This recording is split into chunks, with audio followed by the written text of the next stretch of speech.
Thank you for always watching Coins. If you enjoy my channel, please subscribe, like, and notifications for stay tuned for upcoming contents. Thank you so much. Hope you enjoyed today's video too. This video is a continuation of part 1. If you're watching this, I highly recommend checking out part 1 first before continuing, as this is an extended continuation of that video. Since I posted Journey in part 1 to cover the K-Mega concert at Qudos Bank Arena in Sydney Olympic Park, this video picks up from Litcom. But before we continue, I forgot to mention something in part 1. Did you know that Qudos Bank Arena is changing its name? That's right, it's currently transitioning to its new name, Afterpay Arena. So, if you hear people referring to either Qudos Bank Arena or Afterpay Arena, they were talking about the same venue. Anyway, the next station after Litcom is Auburn. Head out to the right onto South Parade, where you'll find plenty of shops, restaurants, and places to explore. Auburn seriously has so many things to see, do, and explore. Last but not least, Auburn even has Auburn Central, where you can enjoy shopping and explore plenty of different shops and things to see. Auburn even has so many apartments and tall buildings, making it feel really lively. That's everything about Auburn. Now, let's head to the next stop. The next stop is Granville. Granville is the last station before the T2 line splits. From here, some T2 line trains continue towards Cabramatta, while others head towards Parramatta. But before we move on, let's take a look at what Granville has to offer. If you head over to Railway Parade, you'll find even more things to see and explore on this side. If you head out towards Bridge Street, there are even more shops as well as plenty of apartments and tall buildings, making the area feel lively. Now, since the T2 line splits here, we'll head towards Cabramatta first because there are more places to see along that route. We'll come back and explore the Parramatta branch a little later. The next stop on the T2 line is Merrylands. Merrylands is one of Sydney's most lively and vibrant places, with plenty to see and do. On the left, along Merrylands Road, you can enjoy walking through a town-like shopping area with plenty of shops to explore. You can also check out Stoneland Merrylands. It's a shopping center that's always lively and busy, with plenty of shops to explore. I swear, there are so many apartments in Merrylands. Also, if you're coming from Cabramatta, Merrylands is the last station where the T2 and T5 lines split. From here, the T5 line heads towards Parramatta. The best part is that you can get to Parramatta directly from here without any transfers. The next stop is Fairfield. Fairfield is also one of the busiest and liveliest places you can visit on the T2 line. As soon as you get off at Fairfield station, head to the Crescent, where you'll find plenty of shops and restaurants to explore. Fairfield seriously has so many shops and restaurants to explore. One place you definitely have to check out is Fairfield Front Shopping Center. Around here, you'll even find a pedestrian crossing that looks a bit like Shibuya Crossing. You also have to check out Fairfield City Central. There are so many shops around here, making it a great place to explore. Fairfield also has plenty of apartments, making the area feel busy and lively. Last but not least, Fairfield Station is just next to the Crescent, so you can easily catch trains directly to Parramatta or the city. The next station is Cabramatta. As I mentioned in part 1, this is where the T2 and T3 lines come back together after splitting at Litcom. If you head out towards Railway Parade and turn left, there are so many shops, restaurants, and places to explore. There are so many shops around here, and the whole area feels like a vibrant town. You should definitely visit Cabramatta one day. It's still busy even in the evening, making it one of Sydney's liveliest places. You should also visit Vietnam Town. There are so many shops, restaurants, and things to explore here.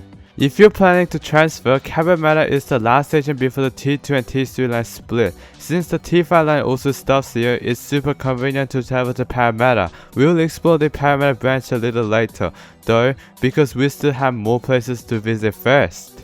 The next stop is Liverpool. This might surprise some of you, but Sydney has a suburb called Liverpool too. When you exit the station, you'll first find the large bus interchange. Then, if you head out via Biggie Street, you'll discover plenty of shops and places to check out. First, you'll come across a pedestrian crossing that looks a bit like Shibuya Crossing. There are also plenty of shops around to explore. Liverpool is also one of the busiest and liveliest places around. There are so many shops and so many things to see and do. Liverpool has plenty of tall buildings, and you'll find even a few more pedestrian crossings that look similar to Shibuya Crossing. If you walk along Mercury Street, you'll be surrounded by plenty of restaurants and shops to explore. Just keep walking straight and you'll reach Westfield, Liverpool too. I hope you'll get the chance to visit Westfield, Liverpool too. It's a great shopping center with plenty to see and do. Westfield, Liverpool is always lively and there's so much to see. I hope you get the chance to check it out. It's located a bit further from the station though. That's everything about Liverpool. This is where the T3 line ends, while the T2 line continues beyond Liverpool. However, there isn't as much to see at the remaining stations, so I'll finish covering the T2 line here at Liverpool too. Last but not least, we've finished exploring the entire T2 and T3 lines, but guess what? We're now heading to Parramatta to discover what it has to offer. It's our final destination for this video.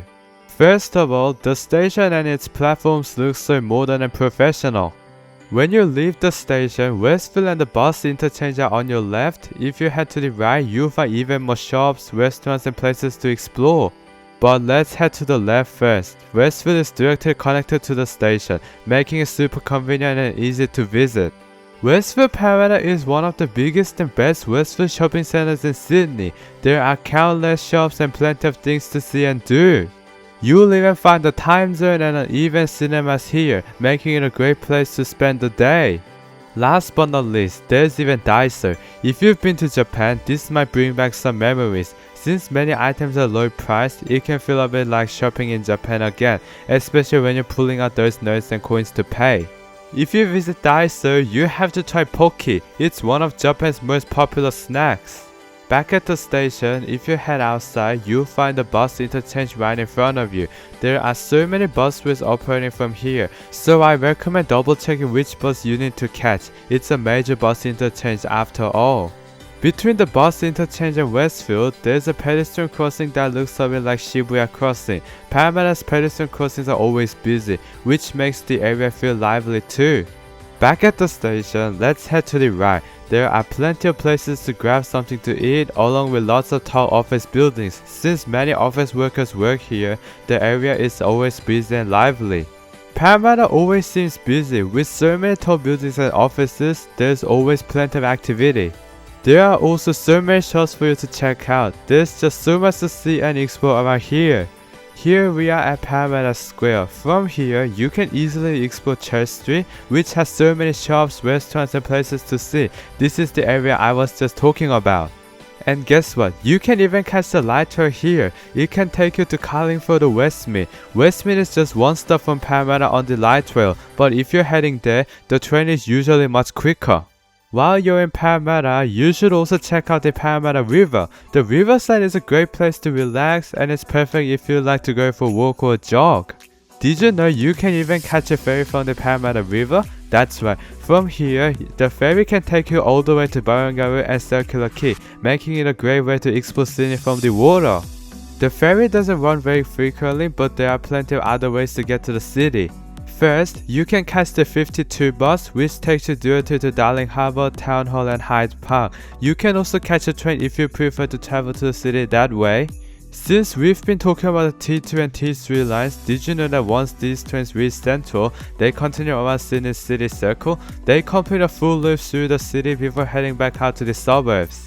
In the next few years, the Sydney Metro will also arrive in Parramatta. That means even faster and more convenient travel around Sydney. If you'd like to learn more about Sydney City, be sure to check out that video too. You'll find the link in the description below. I almost forgot, Parramatta is also home to the new Powerhouse Parramatta. I hope you get the chance to visit it one day. It's definitely worth checking out.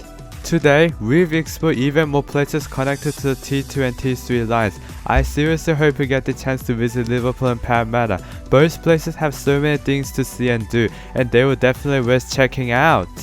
Every place in Sydney that I mentioned in this video has so many interesting things to see and do. I hope you get the chance to visit them one day. I also hope this video has been super helpful if you're planning a trip to Sydney in the future. As a YouTuber, I always do my best to create fun, interesting and unique content, so I hope you'll stay tuned for more. Thank you so much for watching, and I'll be back with more awesome content in my next video. See you next time.